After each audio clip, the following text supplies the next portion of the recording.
wishes. Today is World Environmental Day. So the nature created amazing wealth in the for us. So in the nature we have got abundance. So for connecting that, every child need to plant a tree. Sun God we treat it as Pratyaksha Daivam.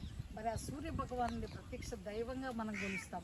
ఆయన సూర్యరశ్మితోటే మరి మొక్కలన్నింటిలో కూడా కిరణజన్య సంయోగక్రియ photosynthesis జరిగి మరి మొక్కల్లో మరి పంటలు fruits vegetables అన్నీ కూడా మనకు దొరుకుతున్నాయంటే ఆ సూర్యరశ్మితోటే. మరి భూమాతలో ఉన్నటువంటి ఆ సూర్యరశ్మి వల్ల భూమాతలో ఉన్న వాట్ ఈస్ వెల్త్ మనకి ఈరోజు అనేక రూపాల్లో మనకు వస్తూ ఉంది. మరి అట్లాంటి ఎన్వైరన్మెంట్ని మనం ప్రొటెక్షన్ చేయడము, రక్షించడము, ఈచ్ వన్ ప్లాంట్ వన్ అనేటువంటి కాన్సెప్ట్ని మన పిల్లలకి, మన విద్యార్థులకి, మన పేరెంట్స్ అందరికీ కూడా తెలుసుకొని మన ప్రకృతిని ఒక దైవంగా భావించేవాళ్ళు అనమాట.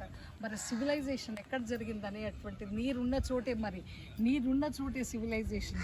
మరి ఇట్లాంటి వాట్ ఈస్ నేచర్ని ప్రొటెక్ట్ చేయాలంటే మనందరి బాధ్యతగా మరి మనందరం కూడా ఈ నేచర్ని, ఎన్వైరన్మెంట్ని, బ్యూటిఫుల్ ప్లాంటేషన్ని మనం డెవలప్ చేద్దాం.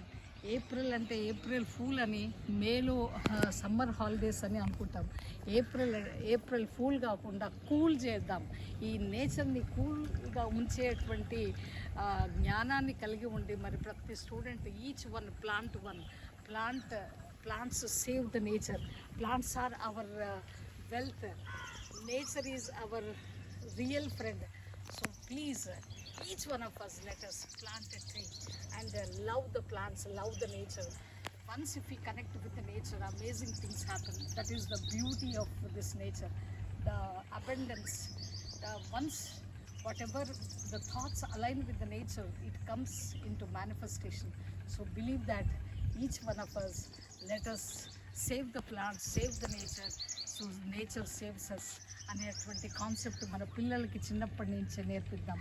ఏ వస్తువుని కూడా డ్యామేజ్ చేసే హక్కు కానీ వాళ్ళకి అర్హత కానీ లేదు. కాబట్టి save the nature and save the plants. Thank you.